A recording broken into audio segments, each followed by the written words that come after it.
இன்றைக்கி வீடியோவில் கை எப்படி சுருக்கே இல்லாமல் தைக்கிறதுக்கு எப்படி கட் பண்ணுறதுன்றதை இந்த வீடியோவில் பார்ப்போம்.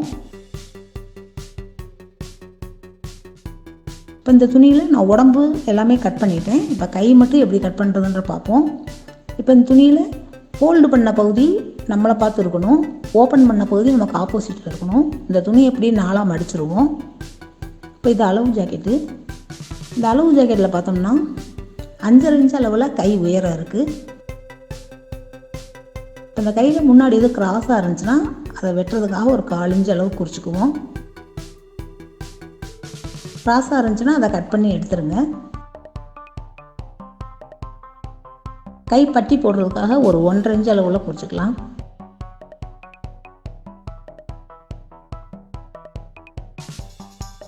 இப்போ கையோட உயரம் இந்த ஜாக்கெட்டில் 5.5 இன்ச் அளவு இருக்குது.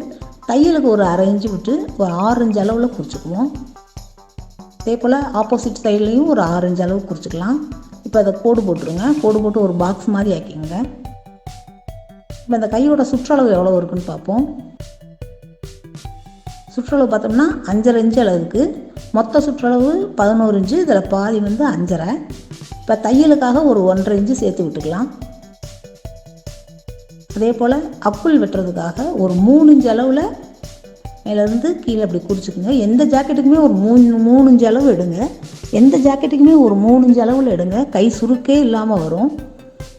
இப்போ 5.5 இன்ச் அளவு சுற்றளவு எடுத்துருந்தோம். அங்கிட்ட ஒரு 1.5 இன்ச் அளவு சேர்த்துக்கிட்டு இந்த 3 இன்ச் அளவு குறித்ததோட மார்க் பண்ணிக்கோங்க. இப்போ மேல் புறத்தில் ஒரு 1 இன்ச் அளவில் குறிச்சிக்குங்க. கை வளைவு வெட்டுறதுக்காக இதை அப்படி இந்த 3 இன்ச் அளவு வெட்டி வச்சு குறிச்சோம் இல்லையா, அதோடு சேர்த்து விட்டுருங்க. அப்படி இப்போ உள் வளைவு வெட்டுறதுக்காக ஒரு 1/2 இன்ச் அளவு குறிச்சிக்குங்க. இதையுமே இந்த மாதிரி வளைச்சி விட்டுருக்குங்க. இப்போ 4 துணி சேர்த்து இந்த மாதிரி வெட்டிடுங்க.